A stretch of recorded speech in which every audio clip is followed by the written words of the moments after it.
Have you ever noticed how some descriptions just sound right, while others feel, I don't know, kind of clunky? Well, it turns out there's a secret system, a hidden code that English speakers use every single day without even realizing it. And today, we're going to crack that code. We're not just talking about grammar. We're solving a really fascinating puzzle.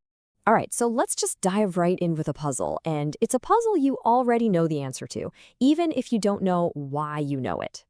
I mean, really think about that for a second. The words are exactly the same, but a strange old wooden chair it flows. It feels right. But a wooden old strange chair, that just sounds broken. So what's going on here? We are going to figure that out. But first, let's make sure we're on the same page.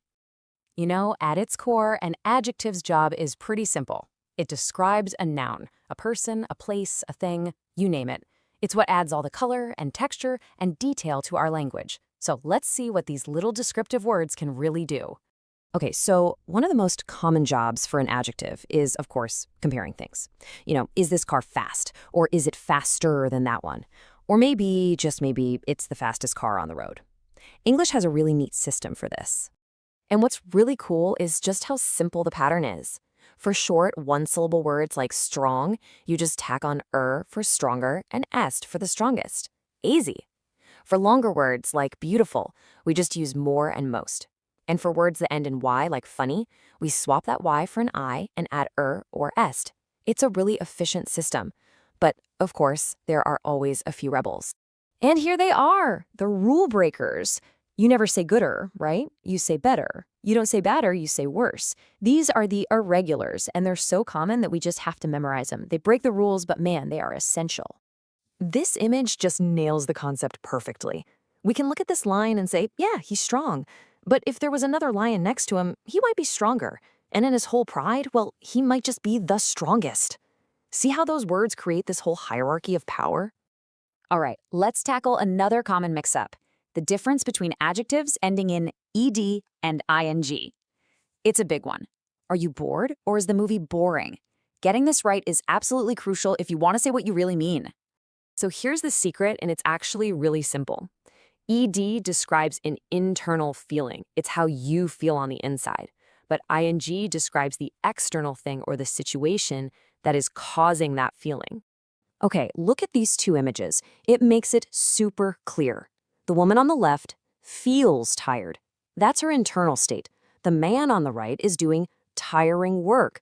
The work is the cause. The work itself has the quality of being tiring. So she is tired because her work is tiring.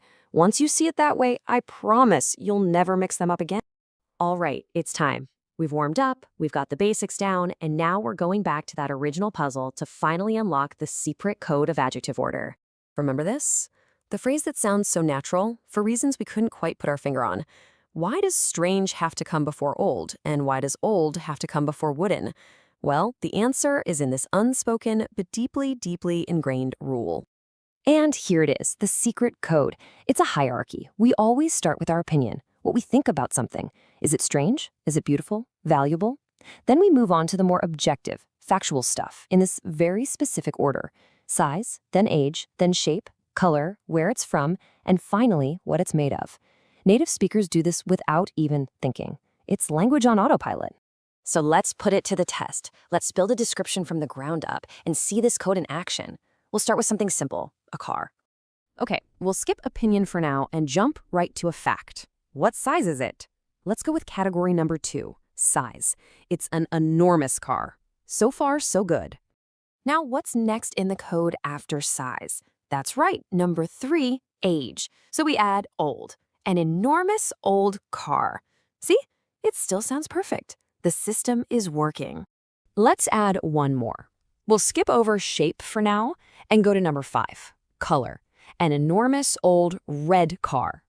And there you have it, a complex but perfectly structured, totally natural sounding description. You would just never say a red old enormous car.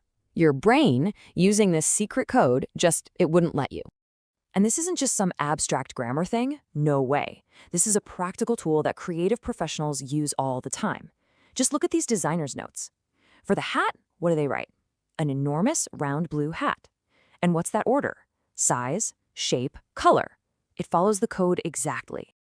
So now that you get the code, I want you to think about what you've just learned, not as a bunch of restrictions, but as a brand new set of creative powers you've just unlocked. Understanding this code, knowing how to compare things, figuring out how to describe feelings, it all gives you the power to be more precise, more evocative, more persuasive. You are literally painting pictures with your words, and these rules, they're your brushes and your colors. I mean, think about the sheer power in this famous description of the poet Lord Byron. Just 3 adjectives: mad, bad, and dangerous to know. It tells you everything you need to know. It creates a character, an aura, a whole story, all in just 6 words. That's the power of choosing the right adjectives. So I'll leave you with a challenge. You now have the keys to the code. You know the rules of comparison and feeling. So go out and describe the world. What's the most interesting, vivid, and perfectly ordered phrase you can come up with? Thanks for tuning in.